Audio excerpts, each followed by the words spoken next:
وہ 75 سال کے بابے تھے، ان کے 80% دانت گر چکے تھے، کانوں سے انہیں آوازیں نہیں آتی تھیں، وہ سونگھنے، چکھنے اور سننے کے حصول سے محروم ہو چکے تھے، ان کے دونوں گھٹنوں میں بھی درد رہتا تھا، ان کی بینائی سے یک سوئی بھی ختم ہو چکی تھی اور ان کے پورے جسم میں ایک رشا اور لرزہ طاری رہتا تھا۔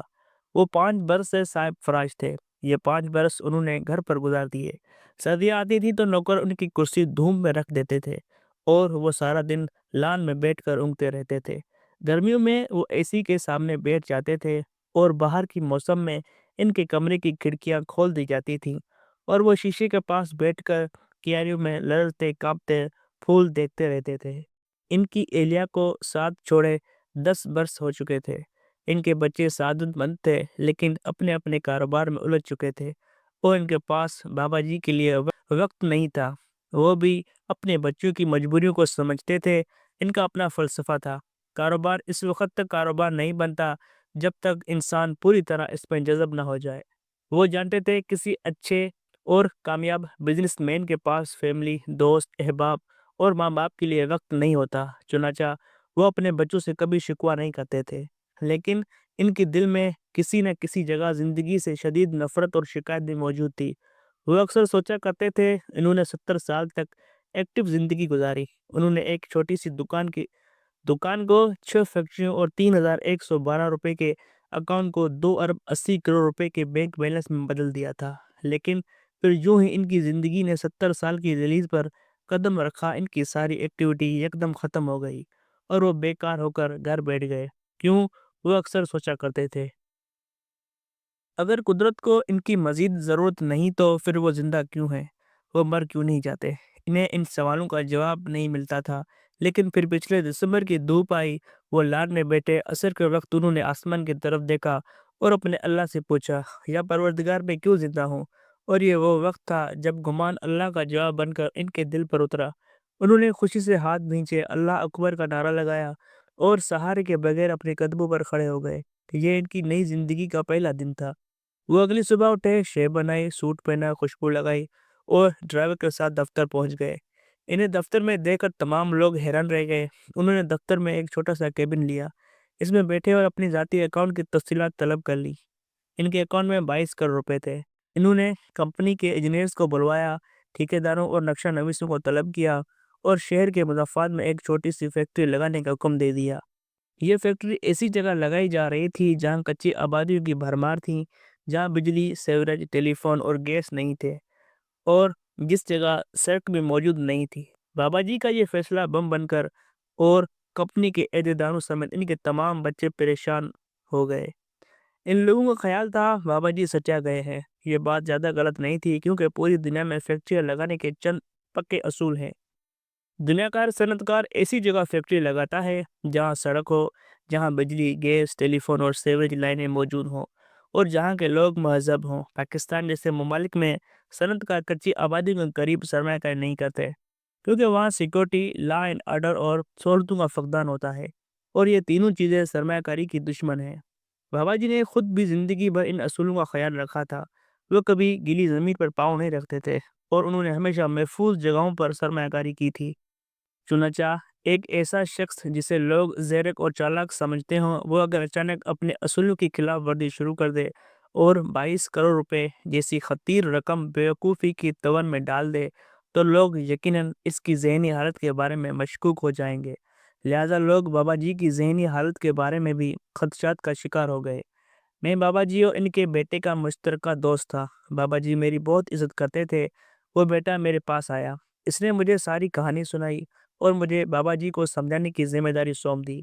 میں اگلے دن بابا جی کے پاس حاضر ہو گیا۔ بابا جی نے بڑے صبر سے میری ساری اعتراضات سنے اور آخر میں ایک بلند ہانگ کہکا لگایا۔ میں بابا جی کی ذہنی سطح کے بارے میں مکمل طور پر مشکوک ہو گیا۔ بابا جی ذرا دیر تک ہنستے رہے اور آخر میں سنجیدہ ہو کر بولے، میں فیکٹری لگانا چاہتا ہوں، تم لوگوں کو اس میں کیا تکلیف ہے؟ میں نے عرض کیا، دو بڑی تکلیفیں ہیں۔ وہ بولے، کیا؟ میں نے جواب دیا، اول یہ آپ کی کام کرنے کی عمر نہیں ہے، دوم آپ غلط جگہ سرمایہ کاری کر رہے ہیں۔ انہوں نے کہکا لگایا اور مجھ سے دو سوال پوچھے۔ انہوں نے پوچھا، اگر میں کام کرنے کے قابل نہیں ہوں تو پھر میں زندہ کیوں ہوں؟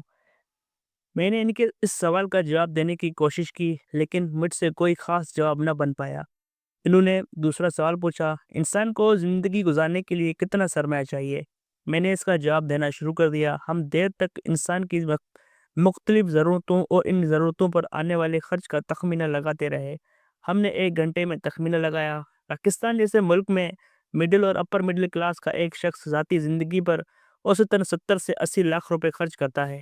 بابا جی مسکرائے اور انہوں نے پوچھا، اس کا مطلب ہے اگر اللہ تعالیٰ کسی انسان کو 80 لاکھ روپے سے زیادہ رقم دیتا ہے تو یہ سرمایہ زائد ہے؟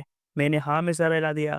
وہ بولے، اور اللہ تعالیٰ کا حکم ہے جو چیز تمہاری ضرورت سے زائد ہو وہ اللہ کی راہ میں خرچ کر دو۔ میں حیرت سے ان کی طرف دیکھنے لگا۔ وہ بولے، اب تم ایک اور پہلو بھی دیکھو، اللہ تعالیٰ ہمیں زندگی گزارنے کے لیے بے شمار صلاحیتیں دیتا ہے۔ وہ ہمیں جسم، دماغ اور روح دیتا ہے۔ وہ ہمیں ویژن، سوچ اور حوصلہ دیتا ہے۔ وہ بعض لوگوں کے مقابلے میں زیادہ جرأت، زیادہ بہادری، زیادہ ذہانت اور زیادہ معاملہ فہمی دیتا ہے، اور وہ بعض لوگوں کو 1 روپے سے 10,000 روپے کمانے کا ہنر دیتا ہے۔ یہ سارے ہنر، یہ ساری صلاحیتیں بھی بعض اوقات ہمارے ضرورت سے زائد ہوتی ہیں۔ میں خاموشی سے سنتا رہا۔ وہ بولے، اللہ تعالیٰ ہمیں زندگی بھی بخشتا ہے اور بعض اوقات ہماری یہ زندگی بھی ہماری ضرورت سے زائد ہوتی ہے۔ مثلاً تم مجھے دیکھو، میں نے اپنی ساری کام 60 سے 70 برس تک پورے کر لیے تھے اور اس کے بعد کی زندگی مجھے زائد محسوس ہوتی تھی۔ میں خاموش رہا۔ وہ بولے، میں تمہیں اب بتاتا ہوں، انسان کا زائد سرمایہ، زائد صلاحیتیں اور زائد زندگی اللہ اور اس کے بندوں کی امانت ہوتی ہے، اور اگر ہم یہ زائد زندگی، زائد صلاحیتیں اور زائد سرمایہ اللہ کی راہ میں خرچ نہیں کرتے تو ہم اللہ کے گناہ گار ہیں۔ میں خاموش سے سنتا رہا۔ وہ بولے، مجھے اچانک ایک دن معلوم ہوا میرے پاس بھی زائد زندگی، زائد صلاحیتیں اور زائد سرمایہ ہے، چنانچہ مجھے مرنے سے پہلے یہ ساری امانتیں اللہ کے بندوں کو سونپ دینی چاہیے۔ مجھے یہاں ان کے فلسفے میں تھوڑا سا جھول محسوس ہوا، چنانچہ میں نے فوراً ریئیکٹ کیا۔ میں نے عرض کیا، لیکن اللہ کی امانت لوٹانے کے لیے فیکٹری لگانا تو ضروری نہیں۔ انہوں نے کہکا لگایا اور بولے، مجھے یقین تھا تم مجھ سے یہ ضرور پوچھو گے۔ بیوقوف بچے، اللہ نے مجھے فیکٹریاں لگانے اور کاروبار کرنے کی صلاحیت دے رکھی تھی۔ میں اسی کام کا ماہر ہوں، چنانچہ میں اللہ کے بندوں کو صرف اسی صلاحیت میں شریک کر سکتا ہوں۔ میں اپنی آخری فیکٹری شہر کے سب سے محروم علاقے میں اس لیے لگا رہا ہوں کہ اس فیکٹری سے علاقے کے بے روزگاروں کو روزگار ملے گا اور اس علاقے کے لوگوں کو سڑک، بجلی، گیس اور پانی ملے گا۔ میں یہ فارمولہ بنا رہا ہوں، میری اس فیکٹری کا آدھا منافع کارکنوں اور ان کے اہل خانہ کی فلاح و بہبود پر خرچ ہو اور باقی آدھا منافع اس علاقے کے لوگوں کے معیار زندگی پر لگایا جائے۔ یہ فیکٹری علاقے میں اسکول، کالج اور اسپتال بنائے گی۔ یہ لوگوں کو ہنر سکھائے گی جس سے اس سارے علاقے کا معیار زندگی بلند ہو جائے گا۔ وہ خاموش ہو گئے۔ میں بھی خاموش سے ان کی طرف دیکھتا رہا۔ وہ ذرا دیر رک کر بولے، ہمیں فلاح کی صرف وہ کام کرنے چاہیے جس کے اللہ تعالیٰ نے ہمیں صلاحیت دے رکھی ہو۔ ماہر تعلیم کو تعلیم، کھلاڑی کو کھیل، صنعت کار کو صنعت، ڈاکٹر کو طب، دکاندار کو دکان اور قلم کار کو قلم کا صدقہ دینا چاہیے۔ ہم سب لوگوں کو اللہ تعالیٰ کی دی صلاحیتوں، زندگی اور سرمایہ کا صدقہ دینا چاہیے۔ دکاندار کو آخری دکان صدقہ سمجھ کر بنانی چاہیے، اور استاد کو ریٹائرمنٹ کے بعد کچی آبادی کے بچوں کے لیے صدقہ اسکول بنانا چاہیے، اور اگر ہم ایسا نہیں کرتے تو ہم اللہ تعالیٰ کے مجرم ہوں گے۔ وہ خاموش ہو گئے۔